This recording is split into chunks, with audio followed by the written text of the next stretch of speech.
성도 여러분, 로마서는 AD 57년경에 사도 바울이 로마에 있는 교회 성도들에게 쓴 편지입니다. 기독교의 구원의 진리를 가장 잘 보여주는 성경이기 때문에 복음 중에 복음이라 그렇게 불립니다. 그동안 우리는 주일 오전에 이 로마서를 계속 생각해 왔는데, 지난 3개월 동안은 연말 연시를 맞이해서 그의 적당한 말씀을 전하다 보니까 강해가 끊어졌습니다.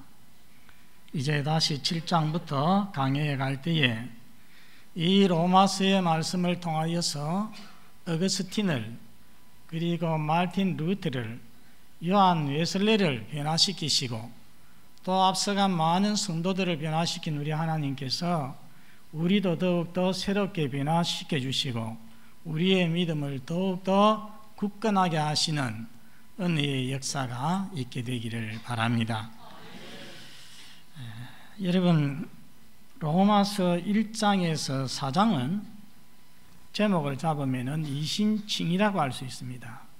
사람이 율법을 행함으로 말미암아 의롭게 되어지는 것이 아니라, 선행을 행하여 의롭게 되어지는 것이 아니라 예수 그리스도를 믿음으로 말미암아 의롭게 되어진다는 귀중한 진리를 설파하고 있는 것입니다. 그 다음에 나오는 5장에서 8장까지는 무엇이냐 하면은 이신칭의의 결과입니다. 믿음으로 의롭게 되어진 그 결과가 무엇이냐? 5장은 죽음으로부터의 자유이다 하는 것을 보여줍니다. 6장은 죄에서부터 자유이다 하는 것을 보여줍니다. 이 7장은 율법으로부터의 자유이다 하는 것을 말씀합니다. 복습해 볼까요? 5장은 무엇에부터 자유? 죽음에서. 6장은요, 죄에서. 7장은 율법으로부터의 자유입니다. 그것을 말씀하는데, 여러분, 오늘 본문 7장 1절에서 6절을 우리가 처음 대할 때 이 말씀이 참 막연해 보입니다. 무엇을 말씀하는지를 빨리 캐치하기가 어렵습니다. 그러나 이 말씀을 읽고 또 읽어보면은 말씀의 의미가 분명하게 다가옵니다. 그리고 핵심 구절이 무엇인지도 알 수 있게 됩니다. 오늘 본문의 핵심 구절은 뭐냐면은 4절입니다. 이 4절 말씀, 7장 4절의 말씀을 로이드 존즈 목사님은 복음의 핵심이라고 말했습니다. 이 7장 4절은 크게 두 부분으로 나누어집니다. 셋째 줄 여러분 보시면은 7장 4절 셋째 줄에 죽임을 당하였으니, 꼭 중간입니다. 거기까지가 전반부인데, 전반부에서는 율법에서의 자유를 말씀하고, 그 다음에 이어지는 후반부에서는 율법에서의 자유를 주신 목적이 무엇인가를 우리에게 말씀하고 있는 것입니다. 먼저 전반부에 기록된 율법에서의 자유를 생각해 보겠습니다. 바울 사도는 율법에서의 자유를 설명하기 위해서 먼저 일반법에 대하여서 말씀을 합니다. 여러분, 오늘 본문에 가장 많이 나오는 단어가 법이라는 말입니다. 법 또는 율법 9차례나 나오는데, 그런데 자세히 보면은 1절에서 3절에는 모두 다 법으로만 나옵니다. 거기 율법이 나왔다가 법이 나왔다고 하지 않고 모두 다 법이 기록되어 있어요. 그리고 4절부터 6절까지에는 또 모두 다 뭐만 기록되어 있습니까? 율법만 기록이 되어 있습니다. 법은 무엇입니까? 법이라는 것은 우리의 일반적인 법 개념을 말합니다. 그런가 하면은 율법이 뭐냐? 율법은 하나님께서 주신 법을 말씀하는 것입니다. 1절에 보면은 일반적인 법의 원리를 말씀합니다. 법은 사람이 살 동안만 그를 주관한다는 것입니다. 여러분, 작년에 가장 큰 사건이 세월호 사건이 아닌가 생각합니다. 세월호 사건의 주범이 누구였습니까? 유병언. 그런데 유병언 씨는 그렇게 큰 잘못을 저질렀는데도 재판도 받지 않고 벌도 받지 않았습니다. 어떻게 그럴 수가 있습니까? 여러분, 왜 그렇게 되었습니까? 죽었기 때문입니다. 잡히기 전에 죽었기 때문에 재판도 필요도 없고 형벌도 필요가 없는 거예요. 무엇을 말해줍니까? 법은 사람이 살았을 때만 그 사람을 묻고 있다는 것입니다. 구속하고 있다는 것입니다. 죽으면 끝입니다. 죽으면 법에서 자유가 되어진다는 것입니다. 오늘 더 좋은 예가 2절과 3절에 나옵니다. 결혼법입니다. 결혼한 여인, 남편 생전에는 남편에게 매여 있습니다. 그러나 남편이 죽으면 남편에게 더 이상 매이지 않습니다. 자유가 되지요. 다른 남자에게 재혼할 수 있습니까? 없습니까? 할 수 있습니다. 잘못된 것이 아닙니다. 신자와 율법의 관계도 또 그와 같습니다. 여러분, 모든 인간은 하나님께서 지었습니다. 우리 하나님께서 창조주시고 하나님이 왕이시고 하나님이 우리 인생의 주인이십니다. 여러분 믿습니까? 그러면 우리 인생은 어떻게 살아야 되겠습니까? 하나님이 주신 법을 따라서, 하나님의 법, 즉 율법을 따라서 살아가야 하는 인생입니다. 인간은 율법이라는 남편에 매여 있는 것입니다. 율법은 십계명에서 보듯이 우리에게 무엇을 하라, 무엇은 하지 말라 이렇게 말씀합니다. 명령합니다. 아주 무서운 상대입니다. 율법을 다 지킬 수 있는 사람도 이 세상에 없고, 이 율법을 잘 지켜서 의롭다함을 받을 수 있거나 구원을 받을 수 있는 사람도 이 세상에 없는 것입니다. 요컨대 율법은 사람을 정죄함으로 인하여서 이 율법 아래에서는 인간이 아무 소망이 없습니다. 절망만 있고 나중에는 결국에는 멸망만 있을 뿐이라는 것입니다. 자, 이 율법에서 벗어나야 되는데, 이 율법에서 벗어나려면 어떻게 해야 되겠습니까? 누군가 한쪽이 죽어야 됩니다. 아까 앞에서 말했듯이 법이 사람이 죽으면은 그 법에서 자유하게 된다고 안 했습니까? 그래서 우리가 율법에서 자유하려면은 율법이 죽든지 우리 인간이 사람이 죽든지 해야 되는데, 여러분 율법은 누구에게서 났습니까? 하나님이 났습니다. 영원하신 하나님에게서 났기 때문에 이 율법은 영원합니다. 이 법이 죽을 수는 없는 것입니다. 누가 죽어야 되겠습니까? 우리 인간이 죽어야 되는 것입니다. 인간이 죽어야 되는데 4절 전반부에 보면은 우리가 율법에 대해서 죽는 길이 있습니다. 여러분 4절 전반부를 보십시오. 그러므로 내 형제들아, 너희도 그리스도의 몸으로 말미암아 율법에 대하여 죽임을 당하였으니, 예수 믿는 사람은 율법에 대해서 죽임을 당하였다 그 말씀을 하는데, 어떻게 그 일이 가능했습니까? 무엇으로 말미암아? 저기 보니까 그리스도의 몸으로 말미암아. 참 중요한 말씀입니다. 한번 따라서 합니다. 그리스도의 몸으로 말미암아. 여러분 이게 무슨 말씀이겠습니까? 우리는 알고 있습니다. 예수 그리스도께서 십자가에서 우리 죄를 위해서 죽으시사 죄를 짓는 사람은 죽어야 한다. 죄의 삭선 사망이라고 하는 이 율법의 요구를 충족시켰습니다. 그 예수님을 믿는 자는, 그 예수님을 믿는 자, 예수 믿고 세례를 받은 자는, 여러분 세례의 가장 중요한 의미가 뭐라고 했습니까? 예수 그리스도와 연합이라고 했어요. 예수를 믿는 자, 그래서 세례를 받은 자는 예수님과 연합한 자입니다. 예수님의 죽음과도 연합한 자입니다. 그래서 여러분 우리가 앞에 6장에 나왔던 말씀 두 곳을 한번 살펴보겠습니다. 자, 6장 3절의 말씀을 화면을 통해서 한번 봅니다. 6장 3절 시작. 무릇 그리스도 예수와 합하여 세례를 받은 우리는 그의 죽으심과 합하여 세례를 받은 줄을 알지 못하느냐. 로마서 6장 6절 첫 두 줄도 한번 보겠습니다. 시작. 우리가 알거니와 우리의 옛사람이 예수와 함께 십자가에 못 박힌 것은 됐습니다. 우리 옛사람이 예수와 함께 십자가에 못 박혔다고 말씀합니다. 언제 그리 되었습니까? 우리가 예수님을 믿을 때에.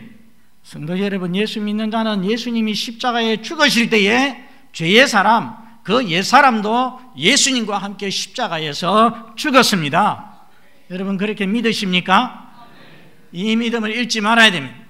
잃지 말 뿐만 아니라 날마다 확인하면서 살아가시기를 바랍니다.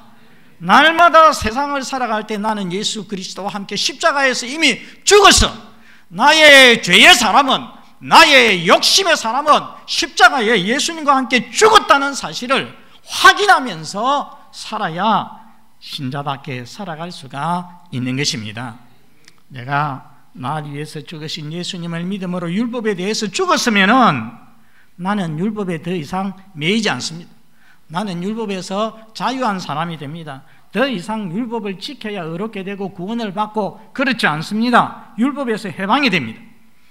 여러분, 하나님을 알고 믿어도 자신이 율법에서 해방되었음을, 자유했음을 알지 못하는 사람의 삶은 비참합니다. 여러분, 홀리 클럽을 아십니까? 세상에 클럽이 많이 있죠. 그런데 홀리 클럽이 있습니다. 홀리는 거룩한 클럽이라는 말이죠. 18세기에 영국의 저 명문대학 옥스퍼드 대학에 예수 그리스도를, 하나님을 잘 열심으로 믿는 그런 젊은 대학생들이 하나의 클럽을 만들었습니다. 그 클럽 이름이 홀리 클럽입니다. 신성구락구라고 하죠. 신성구락구. 이들은 하나님 앞에서 거룩하게 살기 위해서 어떻게 했는지 아십니까? 이 사람들은 하루 공부가 마치면은 저녁에 6시에서부터 9시까지 기도를 했습니다. 몇 시간 기도했습니까? 3시간 동안 기도했습니다. 여러분, 하루 공부를 다 마치고 하루 일을 다 마치고 3시간 기도하는 것이 쉬운 일이겠습니까? 굉장히 어려운 일입니다. 그리고 나서는 또 뭐 하는지 아십니까? 성경을 읽고 연구를 합니다. 그러다가 마지막에는 날마다 이렇게 5가지 딱 점검 사항이 있어요. 나는 오늘 어떻게 했는가 5가지 점검 사항을 가지고서 자기를 점검하고 하나님 앞에 회개하고 기도하고 잠자리에 드는 것입니다. 그것뿐이냐? 주중에는 한 주에 한 번씩 성찬에 참여하고 수요일과 금요일에는 금식 기도를 했습니다. 한 주에 2번씩 이틀씩 금식 기도를 했습니다. 또 그것뿐이냐? 주말에는 자선 사업을 했습니다.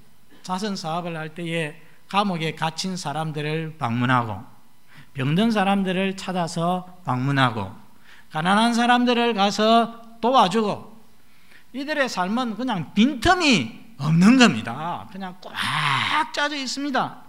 여러분, 이 형제들이, 이 젊은이들이, 이 대학생들이 왜 그렇게 한지 아십니까? 이들은 이런 엄격한 삶, 율법적인 삶, 선한 삶을 통하여서 더욱 하나님 앞에서 선해지고 의로워지고 그리고 이로 인하여서 구원받기를 기대했습니다. 그러나 올바르게 살려고 해도 아무리 노력을 해도 마음에 기쁨도 없고 평안이 없습니다. 신앙생활이 너무 힘들고 괴롭고 그냥 죽을 지경입니다. 웨슬리는 나중에 옥스퍼드 대학을 졸업하고 나서 저 아메리카의 미국의 조지아 지역의 선교사로 자원을 해서 갔습니다. 하나님의 은혜가 감사해서 그곳에 간 것이 아니라 내가 하나님 앞에서 선교사까지 되어가지고서 내 삶을 하나님 앞에 드리고 희생함으로 인하여서 하나님께서 나의 구원을 이루어 주시겠지라는 생각을 가지고서 갔더라는 것입니다. 그러다가 그곳에서 아주 무서운 실패와 좌절을 맛보고 기진맥진해서 실패자가 되어서 조국의 영국에 돌아왔습니다. 어느 날 저녁에 런던의 알게이트 거리라고 하는 거리에 있는 신자들의 모임에 가게 되었습니다. 그곳에 가서 누군가가 루터의 로마서 강의 서문을 읽는 것을 듣게 되었습니다. 하나님께서는 그리스도를 믿는 믿음을 통하여 사람의 심령을 변화시키신다 라는 소리를 들을 때에 그의 마음이 이상하게 뜨거워졌습니다. 그런 적이 없었는데 그의 마음이 이상하게 뜨거워졌어요. 오직 그리스도를 믿음으로만 구원 얻음을 확신하게 되었습니다. 그리스도께서 자기의 죄를 다 용서하셨고 이제는 죄와 사망의 법에서 자기를 풀어주셨음을, 구원해 주셨음을 깨닫게 되었습니다. 그는 율법에서 자유를 얻게 되어졌습니다. 이제 이로써 웨슬리는 회심하였습니다. 이때부터 완전히 그의 삶과 그의 사역이 달라졌습니다. 위대한 사역이 나타나기 시작했습니다. 확신과 기쁨과 감사를 가지고서 사역을 하기 시작하였습니다. 오늘날도 하나님을 믿어도 이 회심 이전에 웨슬리처럼 내가 하나님 앞에 그 말씀대로 계명대로 살아야 의롭게 되고 구원받는다는 생각을 가지고서 율법적인 삶을 살아가는 이들이 우리 신자들 가운데 있습니다. 그런 사람은 여전히 율법에 매여 있는 사람입니다. 그런 사람은 자유가 없습니다. 구원의 감격과 감사가 없습니다. 성도 여러분, 예수 그리스도를 믿는 이는 예수 그리스도와 함께 십자가에 죽은 자요, 따라서 율법에 대해서 죽은 자요, 율법에서 자유한 자입니다. 이 믿음을 가지고서 예수 그리스도 안에서 자유를 누리며 행복한 삶을 살아가시는 여러분이 되시기를 바랍니다. 이제 4절 후반부를 통해서 율법에서의 자유를 주신 목적이 무엇인지 생각해 보겠습니다. 여러분, 앞에서 남편이 죽은 여자는 남편에게 놓여서 자유를 얻고 다른 남자에게 갈 수 있다고 하지 않았습니까? 신자도 그렇습니다. 여러분 4절 셋째 줄을 한번 보시기 바랍니다. 4절 셋째 줄에 보니까 율법에 대하여 죽임을 당하였으니 이는 하고 이제 목적이 나옵니다. 율법에 대해서 죽임을 당한 목적, 율법에서 이제 자유롭게 되어진 목적, 이는 다른 남편이라고 할 수 있습니다. 다른 남편이 누구냐 하면은 그 다음에 그 죽은 자 가운데서 살아나신 이에게, 이분이 누구십니까? 예수 그리스도. 이분에게 가서 이렇게 말씀합니다. 율법에 대해서 죽은 즉각적인 목적은 우리가 누구에게 가서 누구에게 속하기 위해서입니까? 예수 그리스도에게 가서 예수 그리스도의 사람이 되기 위해서, 예수 그리스도에게 속하기 위해서라는 것입니다. 그러면 율법에 대해서 죽게 하신 궁극적인 목적은 무엇이냐? 그것은 그 다음에 나옵니다. 여러분 4절 후반부에 나오는데 살아나신 이에게 가서 그 다음에 뭐라고 했습니까? 우리가 하나님을 위하여서 열매를 맺게 하려 함이라. 사람이 결혼을 하면은 일반적으로 자녀라고 하는 열매, 시편에서는 태의 열매라고 했죠. 태의 열매를 가집니다. 그처럼 이제 그리스도에게 가서 그리스도에게 속한 사람은 열매를 맺게 됩니다. 어떤 열매를 맺게 된다고 했습니까? 4절 끝에 어떤 열매? 하나님을 위하여 열매를, 하나님을 위한 열매를 맺게 되어지는 것입니다. 열매에 대해서 조금만 말씀을 드립니다. 성도 여러분, 열매가 무엇입니까? 사과나무에 달린, 배나무에 달린, 또는 다른 과일나무에 달린, 감나무에 달린 그 모든 것이 다 열매입니다. 그러나 그런 것만 열매가 아닙니다. 여러분, 우리 사람에게서 나오는 모든 것도 그 사람의 열매라고 할 수가 있습니다. 그 사람에게서 나오는 생각, 그 사람에게서 나오는 말, 그 사람에게서 나오는 행동, 그게 바로 뭡니까? 그 사람의 열매인 것입니다. 이 열매는 크게 두 가지가 있습니다. 여러분 5절에 보십시오.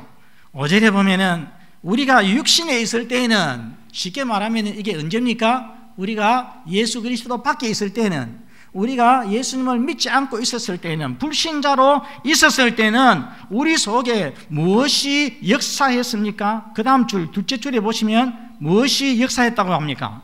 죄의 정욕이 역사했다고. 역사한다는 것은 영어로는 work입니다. 일을 했다는 것입니다. 우리 속에 일을 누가 했느냐 하면 죄의 정욕이, 우리 육신의 정욕이, 욕심이, 죄악된 욕심이 일을 한다는 말이죠. 말을 바꾸면은 우리가 내 속에 있는 죄악된 본성에 따라서 살아가면 어떤 열매를 맺는다고 했습니까? 5절에 어떤 열매를 맺습니까? 사망을 위한 열매를 맺게 된다고 했습니다. 사망을 위한 열매라는 것은 어둠의 열매입니다. 부끄러운 열매입니다. 죄악의 열매입니다. 갈라디아서 5장 19절에서 21절이 그것을 잘 보여줍니다. 자, 우리 앞에 화면을 보고서 한번 같이 읽어보겠습니다. 시작.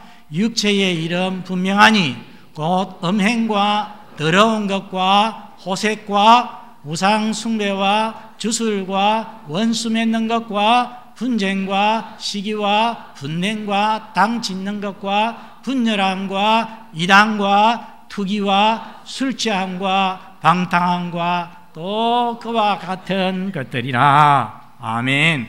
저런 것들은 다 사망을 위한 열매, 육체의 열매가 되는 것입니다. 그리고 갈라디아서 5장 19절 21절 다음에 들어가면은요, 저거 다음에 보면은 이런 자는 하나님 나라를 유업으로 받지 못한다고 했습니다. 하나님 나라를 유업으로 받지 못한다는 것은 다른 말로 무슨 말입니까? 그 사람은 영원한 사망에 이르게 되어진다는 것입니다. 그래서 이런 열매를 가리켜서 오늘 성경에 무슨 열매라고 했습니까? 사망을 위한 열매라고 말씀하고 있는 것입니다. 또 이와 반대되는 다른 열매가 있습니다. 아까 우리 4절에서 보았습니다. 4절 끝에 어떤 열매가 나왔습니까? 누구를 위한 열매? 하나님을 위한 열매가 나왔습니다. 이 열매는 어떻게 맺게 됩니까? 이 열매는요, 육신의 정욕이, 죄의 정욕이 우리 속에 역사하면은 이 열매를 맺을 수가 없습니다. 우리 속에 무엇이 역사해야 하나님을 위한 열매를 맺을 수가 있겠습니까? 여러분 6절 셋째 줄에 보시기 바랍니다. 우리가 영의 새로운 것으로 섬길 것이요 했습니다. 여기에 영은 뭐냐면 성령님입니다.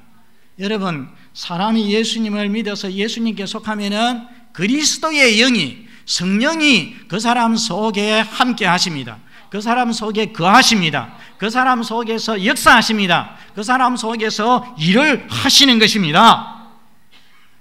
아까 여러분 불신자는 그 사람 속에 뭐가 역사한다고 했습니까? 죄의 정욕이 역사하는데 신자 속에는 무엇이 역사한다고요? 성령께서 역사하시는 것입니다. 성령께서 성령의 지배를 받게 되어지는 것입니다. 성령의 새로운 것으로 주님을 섬기면은 어떤 열매를 맺게 되느냐? 자, 여러분 4절 끝에 보니까 아까 무슨 열매 맺는다고 했습니까? 하나님을 위한 열매를 맺는다고 했습니다. 곧 하나님이 기뻐하시는 열매, 거룩한 열매, 빛의 열매, 선한 열매를 맺게 되어지는 것입니다. 성령의 열매를 맺게 되는 것입니다. 갈라디아서 5장 22절, 23절을 같이 읽어보겠습니다.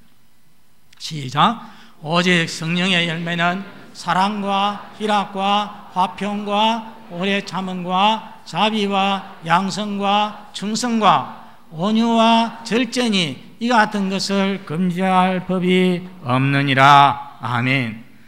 성도 여러분, 이런 선한 열매를 많이 맺으면 어떻게 되겠습니까?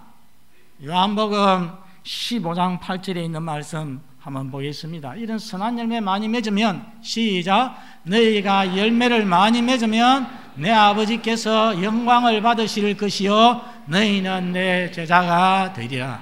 우리가 열매를, 선한 열매를 많이 맺을 때에 우리 하나님 아버지께서 어떻게 하신다고요?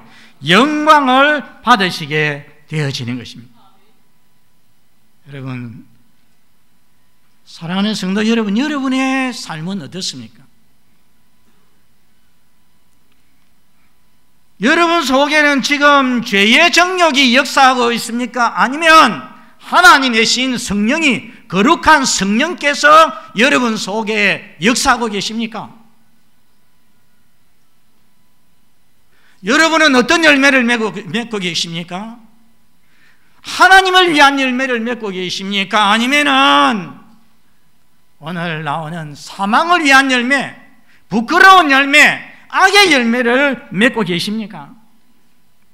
여러분 신자라고 해서, 예수 믿는다고 해서 자동적으로 그 사람 속에는 성령만 역사해 가지고서 하나님을 위한 선한 열매를 자동으로 맺는 것이 아닙니다. 우리 하나님 앞에 우리가 간절히 사모해야 됩니다. 끊임없이 싸워야 됩니다. 기도해야 됩니다. 노력해야 됩니다.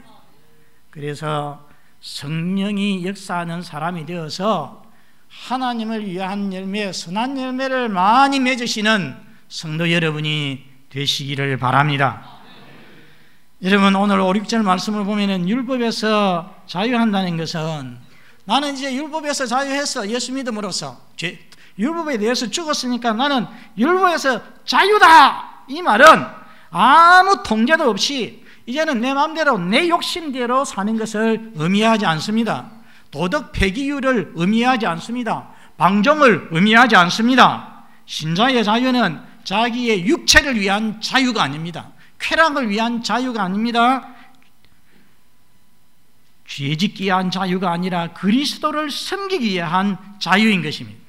신자의 삶은 성령의 능력으로 그리스도를 섬기는 삶입니다. 따라서 합니다. 신자의 삶은 그리스도의 성령의 능력으로 그리스도를 섬기는 삶이다. 잊지 마시기를 바랍니다. 그렇게 살 때에 그 사람은 그리스도를 닮아가게 됩니다. 자유와 평화, 기쁨과 감사, 용서와 사랑, 이런 선한 삶, 선한 열매가 가득하게 되어집니다. 하나님을 위한 열매가 가득하게 되어서 우리 하나님을 기쁘시게 하는 것입니다. 성도 여러분, 오늘 우리가 사는 우리 한국 사회를 한번 생각해 보십시다. 오늘날 우리가 신문 방송을 통하여서 다 봅니다. 우리 한국 사회가 지금 내놓는 열매, 우리 한국 국민이 내놓는 열매가 어떤 열매입니까? 여러분, 아름다운 열매입니까? 그렇지 못합니다. 거의가 날마다 너무나 추하고 악하고 폭력적인 그런 악한 열매들이 계속 방영이 되어지고 있습니다. 끊어지지 않고 있습니다. 가장 깨끗한 조직이라고 할 수 있는 군대조차도 왕따와 구타와 폭력이 끊어지지를 않고요. 방산비리 아시죠? 방산비리, 어떻게 그렇게 별단 사람들이, 나라를 위해서 산다는 사람들이 어떻게 방산비리를 해서 돈을 그렇게 떼먹고 할 수가 있겠어요? 계급을 이용해서 어떻게 여성 하사를 폭행을 할 수가 있겠습니까? 왜 이렇겠습니까? 저는 이 군이 왜 이럴까 생각하다가, 이것은 군만의 문제가 아니라 이것은 우리 한국 사회를 그대로 보여주는, 우리 한국 국민의 상태가 지금 어떤 상태에 있는지를 그대로 보여주는 것이다. 현재의 모습이라는 것을 깨닫게 되었습니다. 여러분, 죄의 정욕이 우리 국민의 마음속에 어느 때보다 강하게 역사해서 온갖 악의 열매, 더러운 열매, 역겨운 열매, 사망을 위한 열매가 지금 우리 사회에 가득히 맺히고 있습니다. 우리가 볼 수가 있습니다. 사랑하는 성도 여러분, 이런 시대에 왜 하나님께서 우리를 택하여서 우리를 구원해 주시고 죽음과 죄와 율법에서 자유케 하셨겠습니까? 하나님을 위한 열매, 빛의 열매, 선한 열매를 맺도록 하기 위해서인 것입니다. 그래서 이 사회를 좀 밝히도록, 하나님께 영광을 돌릴 수 있도록 하기 위해서라는 것입니다. 그러므로 사랑하는 성도 여러분, 죄인의 구주가 되시는 예수님을 믿으시기를 바랍니다. 죄와 율법에 대해서 나는 죽었음을 매일 확인하시기를 바랍니다. 육신의 정욕을 따라 살지 말고 성령의 능력으로, 성령의 지배를 받으면서 살아가시기를 바랍니다. 그래서 하나님을 위한 열매, 선한 열매를 많이 맺어서 우리 하나님께 영광을 돌리는 성도 여러분들이 다 되시기를 바랍니다.